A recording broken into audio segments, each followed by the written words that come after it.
చంద్రబాబు ఈ పేరు ఎంతమందికైనా ఉండొచ్చు కాక, కానీ చంద్రబాబు అనే పేరు వినగానే ప్రతి ఒక్కరికి గుర్తుకు వచ్చేది రాజకీయ చాణక్యుడు, అపర మేధావి అయినటువంటి ప్రస్తుత ఆంధ్రప్రదేశ్ ముఖ్యమంత్రి చంద్రబాబు నాయుడే. మరి అటువంటి చంద్రబాబు నాయుడు ఈ మధ్యకాలంలో ఎప్పుడూ లేని విధంగా, ఎక్కడ లేని విధంగా చాలా హామీలు అమలు చేస్తూ ముందుకు వెళ్తున్నాడని చెప్తూ ఉన్నారు. అవన్నీ కూడా ఏ రకంగా ఉన్నాయంటే సంక్షేమ పరంగా. మరి అలాంటప్పుడు హామీలతో బురిడీలు కొట్టించడంలో తెలుగుదేశం అధినేత ఏపీ ముఖ్యమంత్రి చంద్రబాబు నాయుడు దిట్ట కదా. ఎందుకంటే ఇవన్నిట్లో కూడా చాలా షరతులు ఉండి ఉంటాయని చాలా మంది అనుకుంటున్నారు. అందులో భాగంగానే ఇప్పుడు కొన్ని లెక్కలన్నీ కూడా బయటకు తీస్తూ ఉన్నారు. ఇవన్నీ చూస్తున్నప్పుడు షరతులకే షరతులురా బాబు చంద్రబాబు లెక్కలు అని అంటూ కూడా అవాక్ అవుతూ ఉన్నారు. సరే, అసలు విషయానికి వద్దాం. ఏపీలో ఎర్రచందనం అమ్మేస్తే లక్షల కోట్లు వస్తాయి, రైతు రుణమాఫీ ఎంచక్క చేసేస్తానని ప్రకటించారు. నా అనుభవం ముందు ఇది ఓ లెక్క, రైతు రుణమాఫీ అలా అయిపోతుంది చూడండి అని అప్పట్లో సవాల్ విసిరారు. ఎప్పుడు 2014 టైంలో. కానీ చంద్రబాబు పాలన మరో 2 నెలల్లో 3 నెలల్లో 5 ఏళ్లు పూర్తి చేసుకునింది. కానీ ఇప్పటి వరకు రైతు రుణమాఫీ ఇంకా పూర్తి కానే కాలేదు. మరి కొన్ని చోట్ల బ్యాలెన్స్ ఉండే ఉంది. మరి ఎర్రచందనం అమ్మారా? అమ్మిన డబ్బులు ఏం చేస్తున్నారు?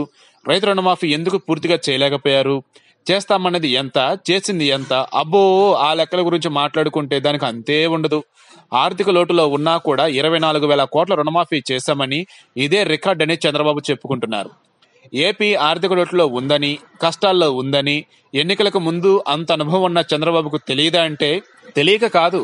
ఎన్నికల్లో గెలవాలంటే ఏదో ఒకటి చెప్పి ప్రజలను నమ్మించాలి. ఆ పని చేశారు, చివరికి గెలిచేశారు. మళ్ళీ ఇప్పుడు అదే బాటను ఎంచుకున్నారు చంద్రబాబు. నిరుద్యోగ భృతి హామీని కూడా కుదించి పాలన చివరి ఏడాదిలో తీసుకొచ్చారు. అన్న క్యాంటీన్లదే అదే వరుస. ఇప్పుడు ఎన్నికలు వస్తూ ఉండడంతో చంద్రబాబు మరోసారి రైతులను ముంచేందుకు, వంచేందుకు రెడీ అవుతూ ఉన్నారు. అందులో భాగంగానే రైతు రక్ష అంటూ కొత్త స్కీమ్ ప్రవేశపెట్టబోతున్నారు. అధికారంలో ఉన్న ఈ 4 సంవత్సరాల్లో ఈ స్కీములు ఎందుకు అమలు చేయలేకపోయారు? పెన్షన్లు ఇప్పుడే ఎందుకు పెంచారు అంటే కారణం అవి ఎన్నికల నిస్సంకోచంగా చెప్పుకోవచ్చు. రాజధాని అమరావతికి భూములు ఇచ్చిన రైతులను ఎక్కడికో తీసుకెళ్తామని అన్నారు. కానీ ఆ భూములతో చంద్రబాబు దందా అప్రధాతంగా సాగుతూ ఉంది. కానీ ఆ రైతుల గురించి మాత్రం పట్టించుకునే వారే లేరు. మరోసారి చంద్రబాబు ప్రజలను వంచేందుకు ఎన్నికల స్కీమ్లతో రెడీ అయిపోతున్నారు. మరి ఈసారి ఆయన హామీలు ఫలిస్తాయా లేదో వేచి చూడాలని అంటూ ఉన్నారు. ఎవరు ఈ మాటలు అంటూ ఉన్నది? పైన చెప్పిందంతా కూడా ఎవరయ్యా ఏంటయ్యా ఉన్నప్పుడు బీజేపీ వాళ్ళు, వైసీపీ వాళ్ళు, బయటికి కనపడకుండా చంద్రబాబుతో నవ్వుతూ ఉన్నటువంటి కొంతమంది కాంగ్రెస్ వాళ్ళు.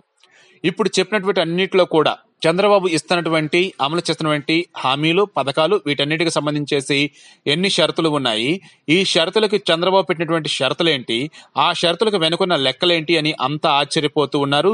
ఈ లెక్క తెలియాలంటే బాబోయ్ మరోసారి చంద్రబాబు రావాలి, ఆయన వస్తే గాని ఇదేంటో తెలియదని కొంతమంది అంటూ ఉంటే, మరికొంతమంది మాత్రం ఈసారి చంద్రబాబు గనక వచ్చినట్లయితే లెక్కల గిక్కలు ఏముండవు, ఇంకా అంతా ఉండేదంతా ఏంటో చెప్పాల్సిన అవసరం లేదు, ఆయనే చూసుకుంటాడని మరికొంతమంది అంటూ ఉన్నారు. మొత్తంగా చెప్పాల్సి ఉంది ఏంటయ్యా ఇక్కడ క్లియర్ గా అంటే, చంద్రబాబు ఏ పని చేసినా సరే, నాట్ ఓన్లీ చంద్రబాబు, కేంద్రంలో ఉన్నటువంటి మోడీ కావచ్చు, మొన్న గెలిచినటువంటి కేసీఆర్ కావచ్చు, అదేవిధంగా ఒరిస్స ఉన్న నవీన్ పట్నాయక్ కావచ్చు, పశ్చిమ బెంగాల్ మమతా బెనర్జీ కావచ్చు, లేకపోతే త్వరలో తమిళనాడులో రావాలని కలలుగంటున్న స్టాలిన్ కావచ్చు, ఎవరైనా కానీ, ఏ రాజకీయ నాయకుడైనా కానీ హామీల విషయంలో కావచ్చు, అభివృద్ధి విషయంలో కావచ్చు, సంక్షేమ విషయంలో కావచ్చు, ఖచ్చితంగా గెలవాలన్నదే ఆకాంక్ష. అలాంటప్పుడు ఎవరిని తప్పుపడటానికి వీల్లేదు. కానీ ఇక్కడ చంద్రబాబు పెడుతున్నటువంటి షరతులు ఏమైతే ఉన్నాయో ఇవి చూసే అంత అవాక్ అవుతూ ఉన్నారు.